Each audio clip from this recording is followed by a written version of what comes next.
No. Kitty, no.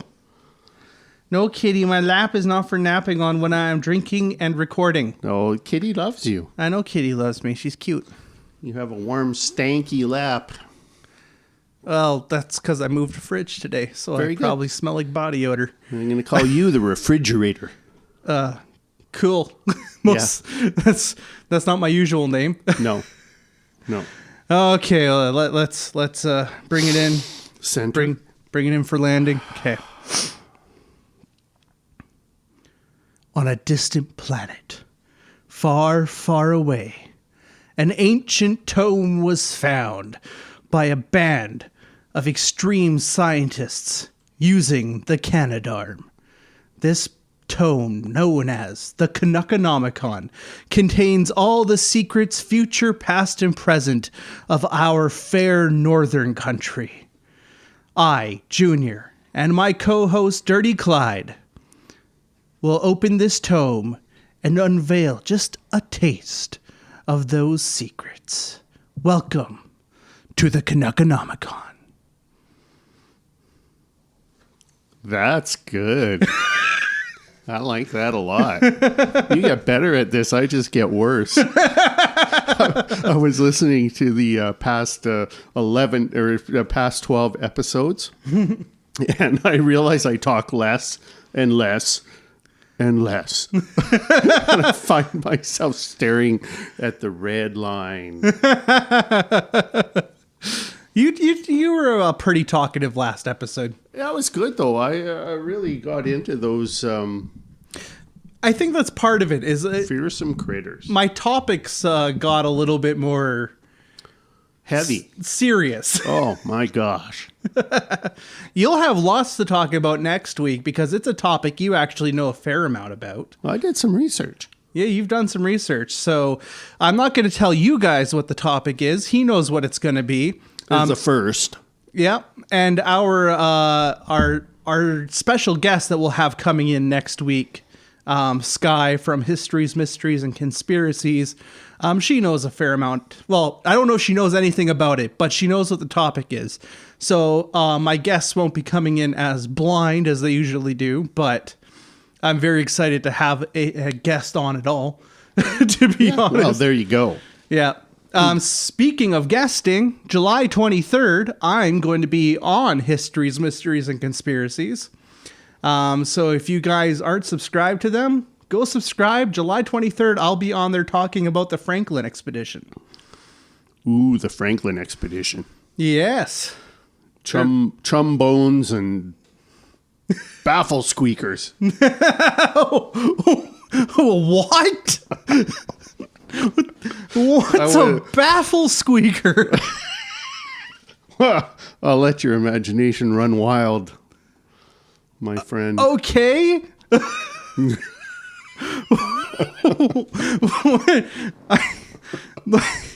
If you guys ever wonder if this is scripted, that wasn't.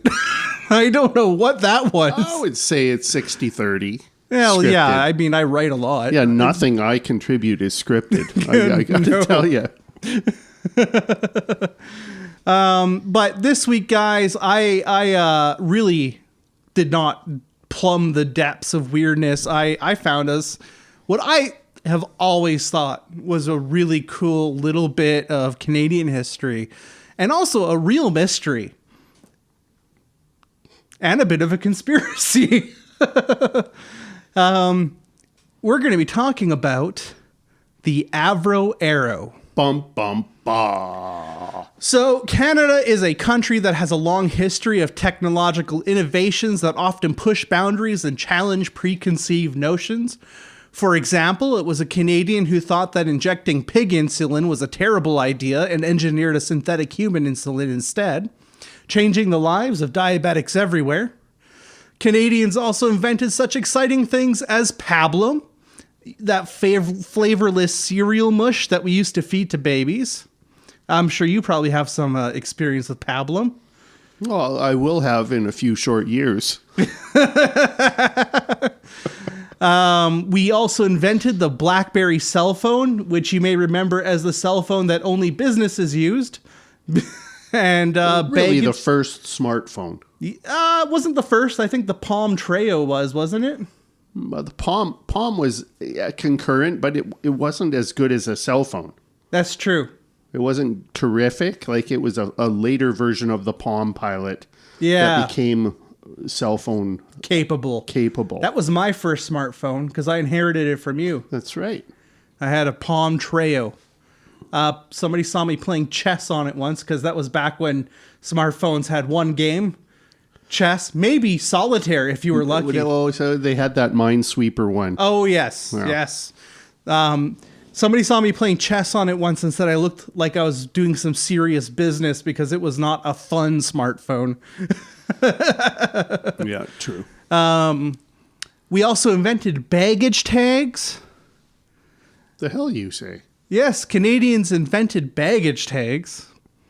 We invented the Caesar cocktail. That's true. Celebrating its, 60th year. Yeah. This year. That's exciting. Pour yourself a Caesar right now. Sit down and listen to the Canuckonomicon. If you guys don't know what a Caesar is, you know a Bloody Mary? This is better. It's a Bloody Mary, but take that tomato juice and mix clams into it. Now you have yourself a Caesar. Clamato juice. We call that Clamato juice, yeah. That's right. Mott's Clamato. You can have the Caesars that sometimes bartenders make. They're terrible if they're not using Mott's Clamato. Mott's Clamato. It's got to be Mott's. Yeah, if it's like garden style Clamato juice or clam cocktail, they'll call it. No, Mott's Clamato. That's right. My dad swears by that stuff to this day. He drinks it instead of tomato juice. And we also invented plastic garbage bags. No. Yeah. Okay. I'm being a bit obtuse. We have actually invented some really cool stuff too. The Canadarm, snowmobiles, G-suits. So, like fighter pilots use that compress all their blood so that it stays in their brain. Hydrofoil boats. Really? Yeah, really. We invented the hydrofoil boat hull. That was a Canadian who invented that. IMAX films. One of the first IMAXs is, in fact, in my city, Edmonton. I won't say here because we're not in Edmonton. That's right. We record out of Spruce Grove, Alberta. That's right. And if you pull up a map, when we did our land acknowledgement a couple of weeks ago. It doesn't show up. Stony Plain shows up. Spruce Grove is like 3 times the size of Stony Plain where we used to live. And Spruce Grove never shows up. Yeah, because they didn't name a road after Spruce Grove. It's Stony Plain Road, not Spruce Grove Road. Yeah. That's a road in Edmonton. And there is one thing that a couple things that were invented by Canadians that never actually saw the light of day. So like I said, we're talking about the Avro Arrow. It was a marvel of engineering. It was an airplane that challenged the ideas about the limits of speed and aerodynamics.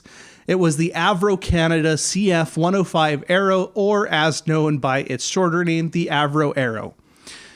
If you've been listening to our show for a few weeks, you may actually remember me mentioning this aircraft when we went through Paul Hellier's Ask Me Anything on Reddit, when he posited that one of the aircrafts avoided being scrapped by the military when it was smuggled away by Americans to be studied at the Area 51 Air Base. This episode, we're not going to talk about what happened to the aircraft after the program was canceled, because that's a whole episode. And we're actually just going to talk about how the project started and why it was ultimately canceled. And then I think I might do another episode next season, which, by the way, our next episode is our season ender. Next season, I'll probably do an episode talking about what became of some of these aircraft. So we're going to talk about why it started, what became of it, and how it ended. Sounds like an essay from high school. Well, a lot of these are basically essays. They're verbal essays. It's true. If you were using the BBC script writing format, it would show a much different flavor.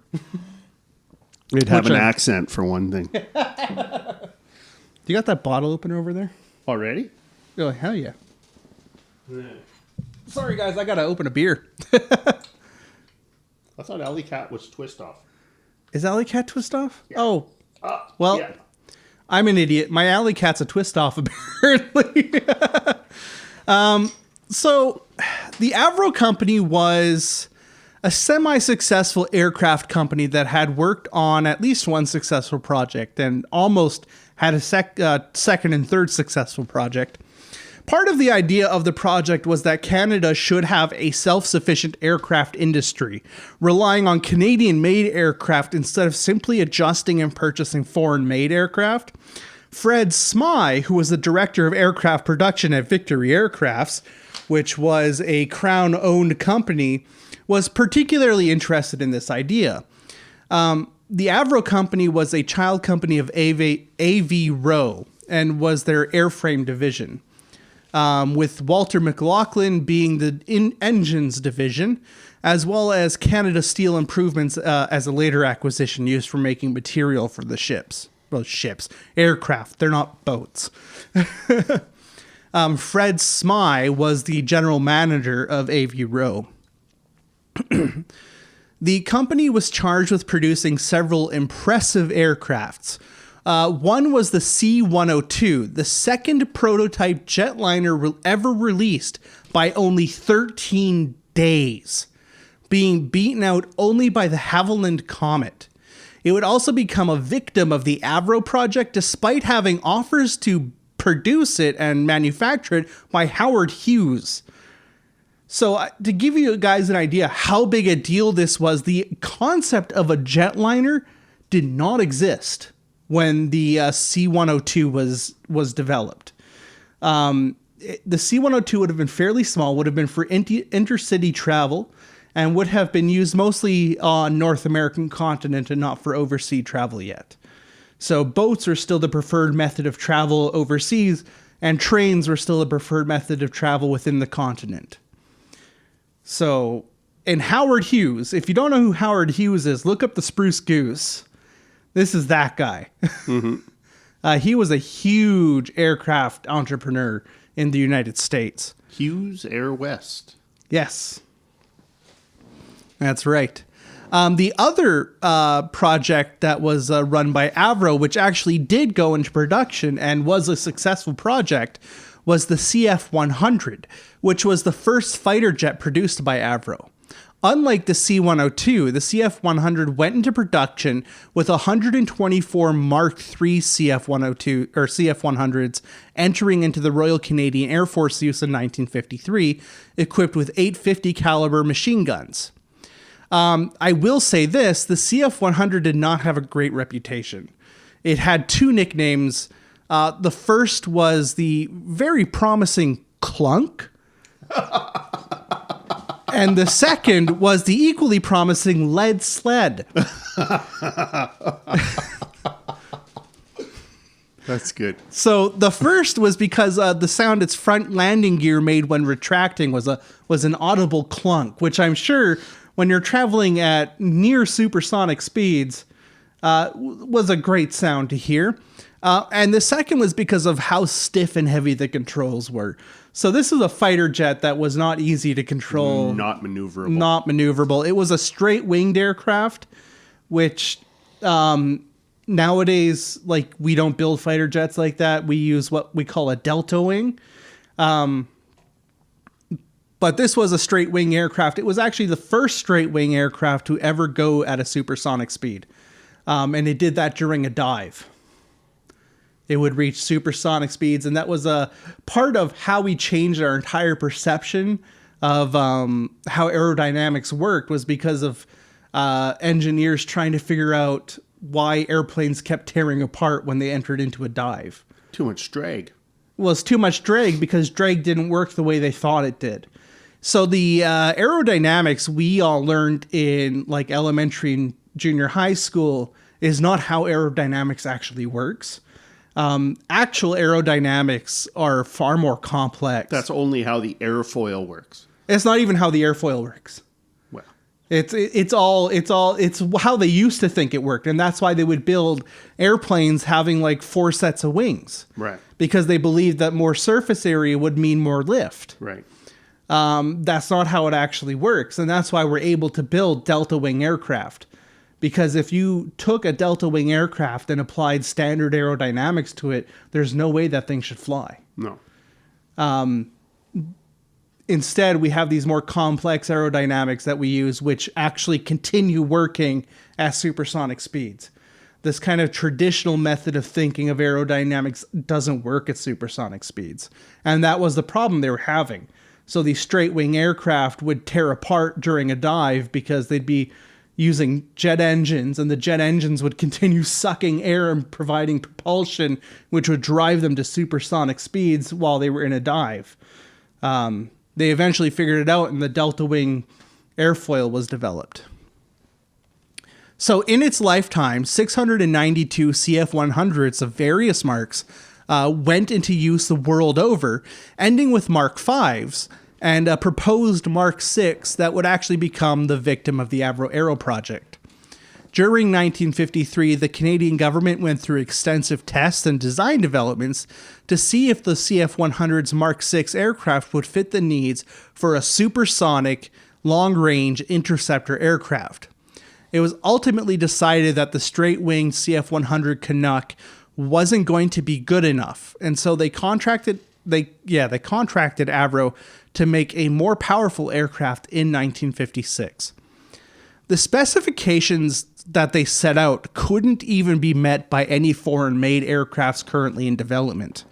It had to have a supersonic combat radius of 200 nautical miles, a combat ceiling, so a maximum height for combat of no less than 60,000 feet, a maximum speed at altitude, so not while diving, of Mach 2, a climb rate of no more than 6 minutes to 50,000 feet, twin engines, a crew capacity of 2, all-weather capability, a maneuverability of 2 Gs at Mach 1.5 at 50,000 feet with no loss of speed or altitude, and maximum armament flexibility because they weren't certain how this aircraft was going to be used.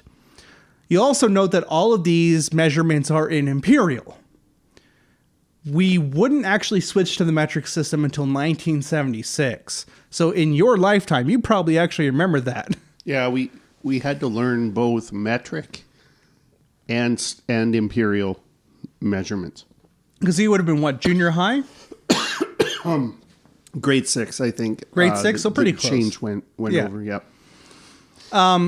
So early on, as the project commenced, there were some issues with the expectations of the Royal Canadian Air Force with regards to what the Arrow was going to be able to do. Initial designs of the Avro Arrow in 1954 were up to almost everything except the 200 nautical mile combat radius and the 2G maneuverability. Essentially, the craft couldn't go as far out or turn as sharply as the RCAF wanted based on current designs, or at least according to their watchdog organization, the NEI. I have it later on here. The NAE. According to them, the watchdog organization, the designs they had wouldn't be able to cut it. Because of this, tensions were growing between the RCAF and the people on the Arrow project. In 1954, these issues came to a head, and a group of scientists and Avro engineers met at Langley Air Labs to look over the design, including both an American and Canadian scientists. So basically what was happening is the NAE was kind of in charge of making sure that the project was going to go ahead as intended. The engineers and the scientists on the Avro project said that their designs would work. Whereas the NAE was telling the RCAF that they wouldn't be able to cut it and that they were going to have to completely overhaul their design. So it was ultimately decided that they would kind of go into arbitration at Langley Air Labs with a third party, the NACA, to look over the designs and to decide whether or not the project would work as intended based on current designs. So the reason why this is important for our telling of the story is that one of the big reasons that people gave for, or that people have posited for why the Avro program failed is that there was some technical problem with the aircraft. Right, because one organization is saying that according to these specs, Yeah. the aircraft will not perform once built, but it hasn't been built yet. Not at this point, no. Right. And in fact, the joint report produced by this meeting, which was called the Joint Report on the RCAF-DRB-NAE Visit to NACA Langley Laboratories to discuss aerodynamic problems of the Avro CF-105 aircraft, was released, prompting the folks at Avro to come forward and explain their reasoning for giving different aerodynamics, namely ones more favorable than those made in reports by the NAE. In the end, the two groups actually came to an agreement. The way they did this is very technical, but mostly it involved the NAE kind of saying, well, let this program go ahead as long as you guys just make a few efficiency changes to the intakes and the wings based on what you've said. And the American NACA specialists were totally on board with the Avro company. They said everything that they've said, that these guys have said, is correct. Everything that these guys have posited about their aircraft will work based on our current understanding of aerodynamics. For many, many years, the technical arguments that went into this project were actually kept secret. This led to the belief that the Avro Arrow project was canceled because of technical issues, but as we can see from the now released Langley Joint Report, which was released sometime in the 90s to the public, that wasn't the case. Top scientists in the field of supersonic air travel believe that the Avro's design was actually very sound. Yet it doesn't change what would happen only 5 years after this joint report was released. So what exactly went wrong? What prompted the Canadian government to abandon what was a cutting-edge project that would have put Canada on the map as a top aircraft producer? Keep in mind, scrapping this project cost over 25,000 jobs. 10 times the number of jobs that would be lost only last year as a result of the SNC-Lavalin scandal. So 25,000 jobs. And thanks for throwing in that Lavalin comparison. Well, they're just putting it in perspective. Well, because they were talking about how many jobs would be lost if that lawsuit went through. And it was not about loss of jobs. No. But like but that's how the spin doctors. Yeah. It could, because honestly, if any of our governments ever cared about loss of jobs, why would they have canceled this project? That's 25,000. Well, because at that time, most production was not robotic. No, like today, we're seeing that kind of job loss yearly. Yeah. Because people are being replaced because of with automation, more accurate robotics. Yeah. Yeah. But at this time, the assembly line was human. Yes. Yeah, but it's still and not only that, like another argument that was often made, and I'm actually going to get into here, is that there was no interest from the U.S. or the U.K. Totally false. Yeah, I don't think anyone was building anything even close to this. Not at that all. Time. No. The closest the Americans had was the Delta Wing F-100, I think, or F-111. But it was not even... In fact, we look at how this aircraft develops over time, and it would have been a competitive aircraft well into the 80s after its release. Right. Because it is a highly, highly advanced interceptor. Early on, the U.S. actually showed an incredible amount of interest in the project. While interceptor missiles were being developed, there was a belief that there would always be a need for manned interceptors to identify targets, as interceptor missiles were automated and would eliminate a target even if the target was misidentified, such as a civilian aircraft that went off course by accident. So in American war doctrine, well, all the way through this project's development, there was a need for interceptor aircraft. So that would continue on into the 60s. And I don't even think they've dropped that mindset yet. They still need visual confirmation of targets. Yeah. Even if Although I think a lot of that is accomplished by drones today. Yes, but those are still interceptor aircraft. Right. They're just unmanned. And a human being still has to make a decision. Yes, exactly. Right. And that's their war doctrine, is that only a human being has the ability to make a clear enough judgment call to determine whether or not for sure what they're attacking is a non-civilian target. That's why a bunch of Yanks blew some Canadians to hell. Well, that's probably because they were high on speed. Afghanistan. Yeah, they were probably high on speed, but that's yeah. Hey, we're Canadians. Oh, look, those guys are waving. Shoot them. Yeah, I remember that. Bad times. But yeah, so this was American war doctrine. It basically said, and this is important because another reason that was given for the failure of this was NATO claiming that Americans were just going to use their aircraft anyways, and we'll get into what that was all about. But the idea that the Americans weren't interested in the Avro Arrow is totally false. Well, right up until the cancellation of the project, they had interest in the aircraft.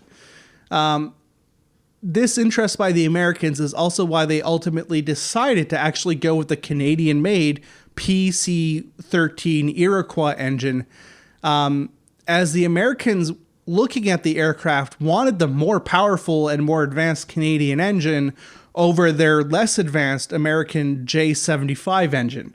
And I'm going to be clear, the only reason it was less advanced is that the J-75 had already been in use for several years, whereas the Iroquois engine was going to be a newly made, purpose-built turbojet engine for the Avro Arrow, and they were actually also planning on adopting the Iroquois engine for their bombers, the B-52s, for upgrading their bomber aircraft. For bombs they'll never drop. That's about right. Yeah, the B-52 never really got used, eh? Well, I think they used them they probably used them in Korea. Korea and in Vietnam. Well, yeah. Or some kind of bomber in Vietnam, although by that point. Vietnam, I think they were using B-75s. I just want a point of clarification here. Mm-hmm. So you're telling me that none of those airplanes that they made on Gilligan's Island would ever fly? Probably not. You'd think with a professor as wise as he was, able to make a radio of 2 coconuts and a piece of string. Yeah, if he could do that and some papayas. So you needed the acidity in the papayas to run the battery. You would think that they would have built something to get off that damn island. Apparently they never did. Well, if you had Ginger on there and Marianne, you wouldn't want to get off that island. And if food became scarce, the howls were hefty, entirely edible. Yeah. So they also, the British were also showing interest in the aircraft starting in 1955. The British actually sent over engineers to examine the designs, and they believed that the craft was well designed and technically sound as is. So yet again, the theory that there was something technically wrong with the aircraft was pretty much unfounded. In 1957, the plane was ready for flight tests. In 57, it had finally had its name changed. Before, it was just going by the CF-105. But in 57, it had its name changed to the Avro Arrow project. What was remarkable about these aircraft prototypes, and it's remarkable because this was the first time this was done, is that they weren't built at a prototyping workshop. At the time, this was generally how things were done. You would build a prototype of an aircraft or a tank or a weapon, and then when you had it all figured out, you would then design a production line to build it. The Avro Arrow was actually built in its production facility. So this was an aircraft that as soon as the prototypes were done, they would have been able to put it directly into production immediately. No need to design a production facility. We already have one. So this was pretty remarkable for the time. It is how things are generally done now, is that we will build them in the production facility, and when it's done being designed, we'll then just put them right into production. It saves a lot of time and effort setting up a production facility. And it also means that you're getting the parts as they will be used, rather than getting parts that have been specially handcrafted For the one. Yeah. Which can lead to problems when you're having to essentially drop the quality down to prepare for production. Fun note, the project was originally supposed to use a version of a Canadian-developed weapon system called the Velvet Glove, which was a guided missile. Ultimately, they went with the American missiles as they were already up to the task. The developer behind the Velvet Glove, however, was a bright young scientist named Gerald Bull. In the 60s, he had the dubious honor of being hired by then Iraqi President Saddam Hussein to develop a bizarre weapon system called the Super Gun. Oh, really? Well, maybe that's going to be a future episode as well. I might have to dig deeper on this guy. And that's no bull. I didn't go too far into it, but I did look up the Super Gun because I had to know. It was basically an old-fashioned artillery system. Yeah. That Saddam Hussein wanted for some reason. Kind of like those Nazi super cannons. Yeah, it was basically like that. It was just kind of like, we don't use artillery anymore. Why do you want this? Crazy. So yes, that's Gerald Bull, who built the Super Gun. But I digress. The Iroquois engine they were developing for the Arrow was so powerful that during tests, it actually bent the fuselage of the test aircraft. The Avro was at the forefront of metallurgic research as a result of the advances needed to actually develop the aircraft. So I mentioned that steel company they bought. That's why. They basically needed a metallurgical company to develop the materials needed to build this aircraft. The engines were so powerful, and it was going to be going so much faster than what anything else was doing at the time, that they needed some way to actually... But yeah, baling twine and bubblegum wasn't going to cut it. No. And even standard aluminums just weren't going to be good enough. Overall, the Arrow was shaping up to be the most advanced aircraft ever developed. Not only that, its specifications would have meant that it could have stayed in service, as I said, as late as the early 80s and still been a competitive aircraft. Production of the aircraft did face several delays over time, most likely because of the refitting and fixing of various safety issues of the aircraft.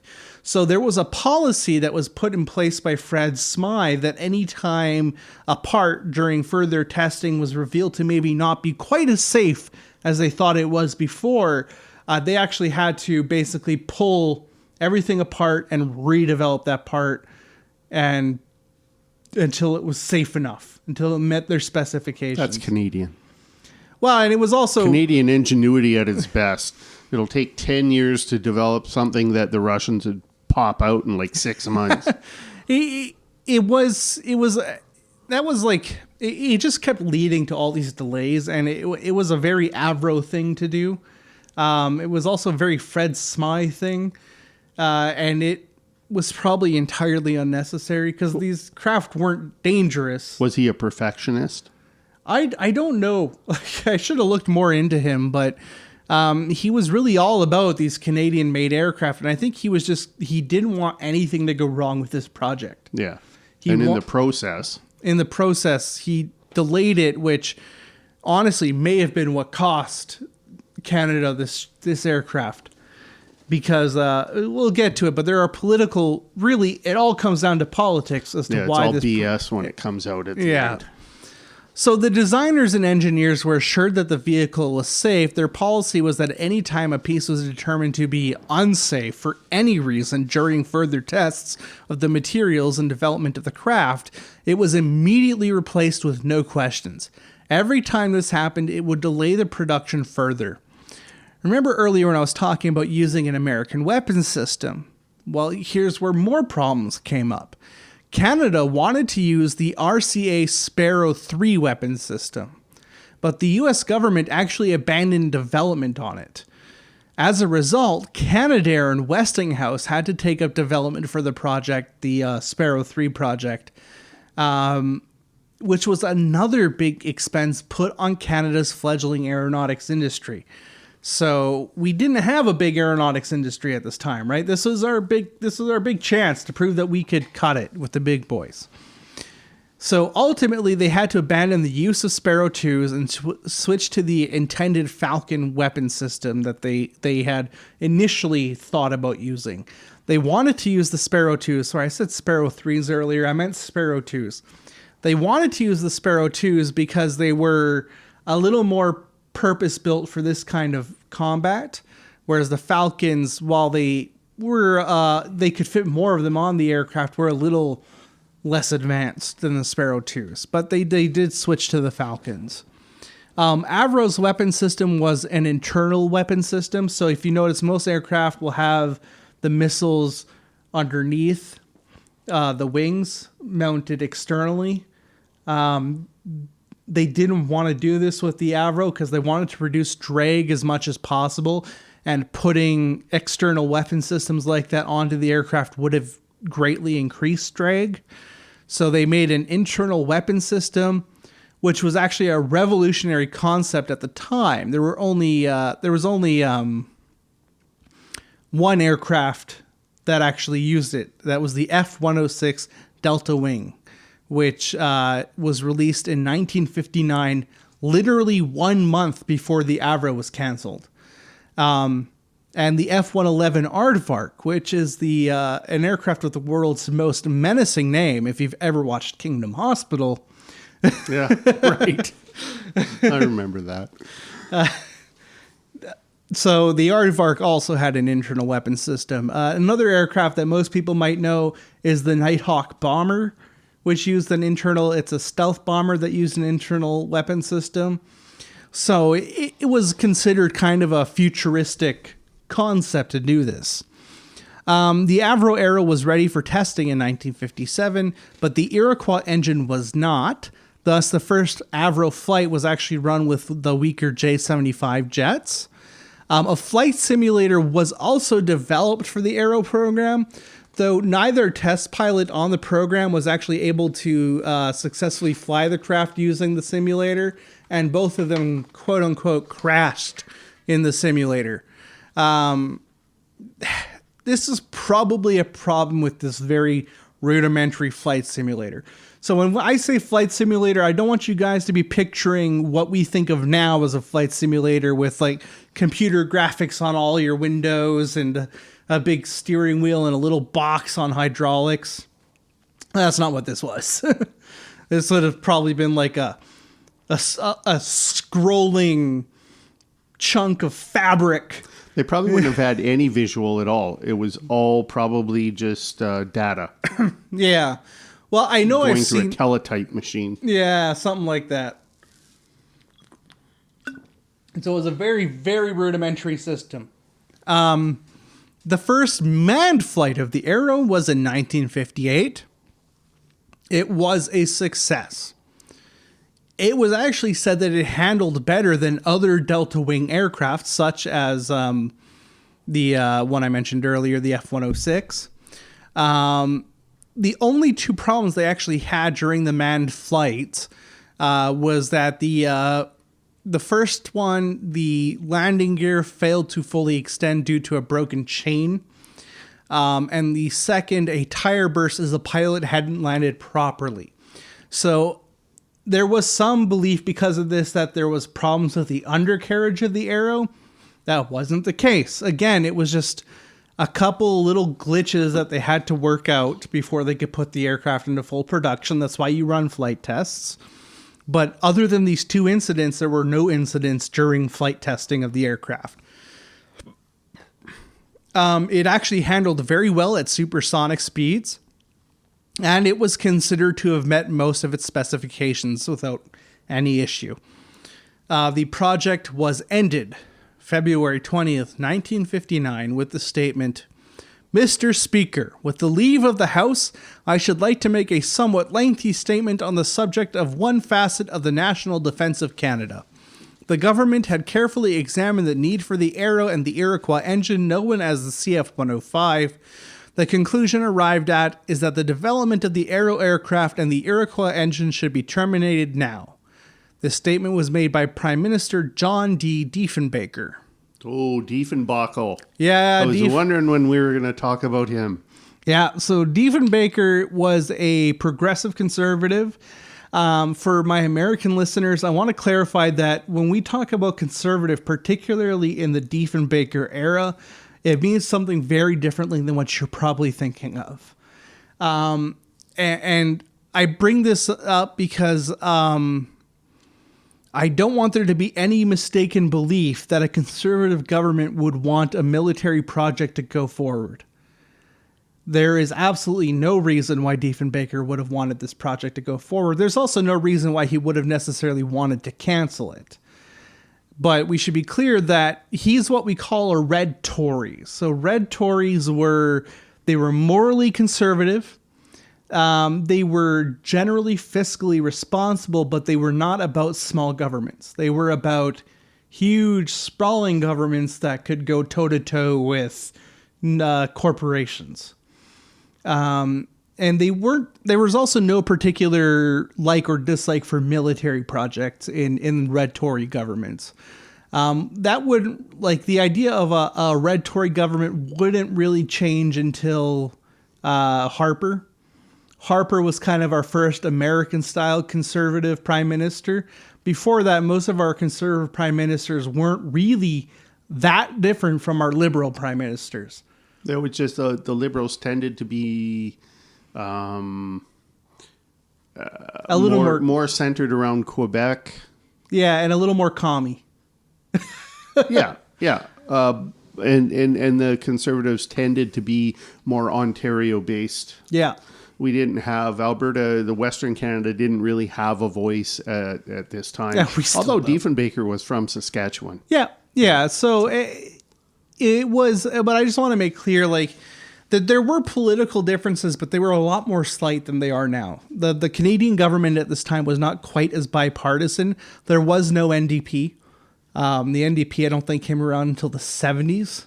No, we were talking the CEF, I think, was just in its... Yeah. But I don't think it was a national party at this point. No. So Diefenbaker, he would have... the one thing about red Tories is that they were very nationalist, which the Liberals were not necessarily as much. They were a little more kind of internationalist. So it was more about, do you want a more international or a more national government? And so there was no particular love for military projects by conservative governments at the time. And that's important because Diefenbaker cancels this project. On the official record, the Arrow was dismissed by Diefenbaker due to the idea that by the time the craft was ready, the primary threat from enemies would be ICBMs, not aircraft bombers. And as the Arrow was being developed as an interceptor, a short-range aircraft designed to catch bombers, it wouldn't be of any use by the time it was ready. I want to point out again, the Americans did not agree with this. As far as they were concerned, there was no counter to an ICBM, so that isn't what you should be focusing on. Right. If there was an ICBM threat, there wasn't much you could do. Once those things are launched, you're screwed. Yeah, they didn't have anti-missile capabilities at that time. No. So when the question came up, well, then what's the purpose of an interceptor? Well, presumably, most governments' first response is not going to be to lay waste to the other country, because if you do that, there's nothing to take over. Right. So they're concerned about air-based invasion. And so they still wanted interceptors. Air superiority. Yeah, they still wanted interceptors. And I should also point out that a big reason for this is there was a fear of invasion from Russia. Because if you actually look at a globe and not a map, because maps are deceptive and liars, if you look at a globe, Alaska and Russia are really close together. Yeah, 20 miles, I think, Yeah. at its closest point. Yeah. So there was a real threat that there would be an invasion from the north through Canada into the United States from the Russians. This was also a very uncertain time. The CIA at this time was actually conducting hallucinogenic experiments on Canadians in Quebec as part of the, you know what I'm talking about? Yeah. MK Ultra program. Right. The government was actually recently sued over this. Mm-hmm. There was a lawsuit that went through and succeeded due to the fact that the government allowed this to happen. Allowed Americans to come up here and experiment on Canadian citizens. Hi, Kitty. It's Kitty, no. So what killed the project? And I'm going to sum it up in one word for you. Bureaucracy. For a long time, under the Liberal government, there was no project office for the Avro, for Avro. So in other words, communications were being made ad hoc from the various departments on the Avro Arrow project to the Canadian government. And they didn't always arrive where they should, because this was a time before emails and digital sorting and all that stuff.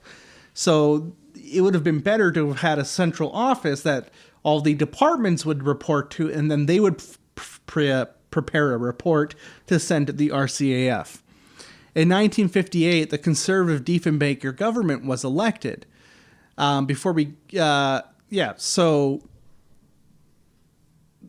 the Diefenbaker government initially was quite excited about the Avro Arrow project back when they were a minority government.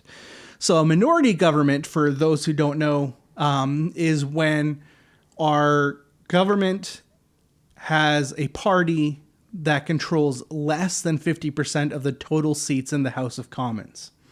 So to make up a government, you have to have the majority control. Now, that doesn't make sense when you have a two-party government, but you have to remember that Canada is not a two-party country.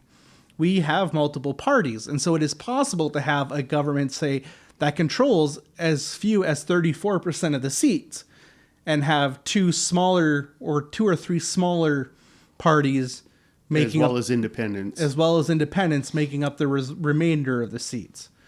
So the Diefenbaker government was actually initially a minority government. They faced a vote of non-confidence in March 1958, winning the election with the majority of the seats, becoming the new Diefenbaker majority government. And this new Diefenbaker majority government actually caused Avro some panic regarding the fate of the project. The project was, after all, expensive. So both Avro and the RCAF were building up a case to prove to the Diefenbaker government that the project was worth keeping. So the Royal Canadian Air Force wanted these craft as well. Then there was that other issue. Canada had signed NORAD that same year. This meant that Canada was already going to have to invest in some American aircraft and weapon suites. So one of the big things is that America had this SAGE system, which was a system for basically creating a ground environment that could support certain kinds of aircraft, namely American-made F-111s and F-106s required to have the SAGE system in order to track down enemies. The Arrow was actually designed specifically to not require the SAGE system because Canada didn't want to have to implement it. This was a problem because now that they were going to have the SAGE system, for some reason, people of the Diefenbaker government thought that this would mean that the Avro would have to be built to incorporate the SAGE system, which required redesigns, and also increase the cost of each individual aircraft. It also, these requirements, so the requirements actually drove the cost of the aircraft much higher than they would have normally been. So to put this in perspective, Canada's aircraft at this point kind of had a reputation for being high quality at a low price. The Clunk, the Canuck that I mentioned earlier, was actually considered a very formidable aircraft at its price point. It was relatively cheap compared to comparable American aircraft, which was something that the Americans quite liked about the concept of the Arrow, because the Arrow was, being built in Canada, going to be cheaper to buy than American aircraft of a similar quality. This actually seems to have been a failure of understanding by a government official named Parks. Parks seemed to think that the F-106, the Delta Wing, was actually comparable to the Arrow in terms of its capabilities, when it wasn't. It was nowhere near the same quality as the Arrow, and was nowhere near the same technical capability as the Arrow, which was, of course, the most advanced aircraft out there at the time. And as the American aircraft would be far cheaper, this is probably what killed the Arrow program.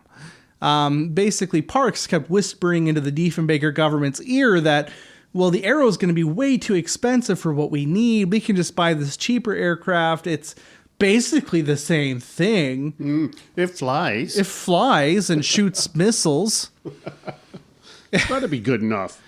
But if we actually look at the documents now, it's pretty clear that the Arrow was actually going to be cheaper than the F-106 and a far more advanced aircraft. Something that had been historically true of Canadian-made aircraft. The costs of the Arrow were basically being inflated by many people who, for whatever reason, didn't want the Arrow to be adopted for one reason or another. It was thus decided the Arrow project would be abandoned. So then we have the question of what became of the Arrow and what has been lost as a result of the cancellation. As I stated, the Avro company completely folded when this happened. All of Avro's aircraft and engines were stripped for parts and cut up for scrap. The C-100 jetliner that Avro had built, and which was going to go into development right away, or not into development, into production right away, was also liquidated, and by which I mean literally chopped to pieces. The company that had so much promise, that could have changed the face of aircraft development and Canadian military development, was completely destroyed. 25,000 jobs were lost as a result. This apparently stirred up an unparalleled political firestorm for the fledgling Diefenbaker government. Avro tried to get the government to at least spend some money on researching the aircraft, but it far exceeded current spending in the area in Canada, so they decided scrapping everything was more effective. So that's the background of the entire Avro Air project and what became, well, a little bit on what became of the aircraft. Their fate has been in discussion for some time, even as recently as a couple weeks ago when Paul Hellyer mentioned the possibility that one of them is held in Area 51. So there you have it. That is Canada's Superjet, now long dead and buried. Super tragedy. Yeah, there's a mini-series about that. Was, I think, made on Canadian television mini-series on the Avro Arrow project. Never watched it, but there's been a few documentaries, a lot of books written on it. Yeah, there's a lot out there if you're interested. You can do a little bit of research. Yeah, and I really encourage you to look into it. It's to me, one of the most fascinating stories in Canadian history, right up there with Lester B. Pearson buying nuclear missiles for the country, which, honestly, to this day, nobody knows why he decided to do it. His replacement, he was a Liberal Prime Minister. His successor was our current Prime Minister's dad. Pierre Elliott Trudeau. Pierre Elliott Trudeau. And Trudeau immediately kiboshed the nuclear program in Canada. Yep. So we had one. We had one. Well, we were gonna buy like 5 or 6 missiles. We had silos belonging to the United States, though, on Canadian territory, did we not? Yeah. And, well, I mean, that's... At this point in time, like, again, with the Avro Arrow, a lot of those would have probably been active in Canada under American control. Right. because that was a big thing with NORAD. Canada actually was very insistent on NORAD being having a lot more Canadian involvement than previous similar programs had. I can't remember what the other one was called. There was NATO, NORAD. Yeah, there was one before NORAD. NATO came later. NATO's the North Atlantic Treaty Organization. That includes Britain and France as well. Whereas this other program, I'm trying to remember, it was like the front line or something like that. Oh, the DO line. The DO line. The DO line program was entirely American run with no Canadian involvement whatsoever, even though it was happening on Canadian soil. Right. But Americans always maintain that the Arctic belongs to them. Yeah. They still maintain Our that. more recent fight's been with Russia because they planted that flag under the ice. I talk a bit about that in my Franklin Expedition episode on histories, mysteries, and conspiracies. The Russians. Yeah, the Russians planted a flag on the North Pole. On Canadian territory. Well, on the North Pole. Which is Canadian territory. Under the ice using a submersible, which led to a huge Arctic sovereignty discussion, which was a big part of what drove the finding the Franklin expedition. Right. Because if we could find the Franklin expedition, we could prove that a white Canadian first traversed the Arctic, because who cares what the Inuit think? That's right. They're still there. I mean, yeah. Really, it belongs to them, really. Most Inuit probably identify as Canadian, and they live up there, but if we can't find a white guy that traveled through there, what's it matter? Yeah. What a sad world we live in. Anyways, guys, thank you for listening. You can check us out on, you'll get that all in the outro. Until then, keep your eyes open. And stay safe out there.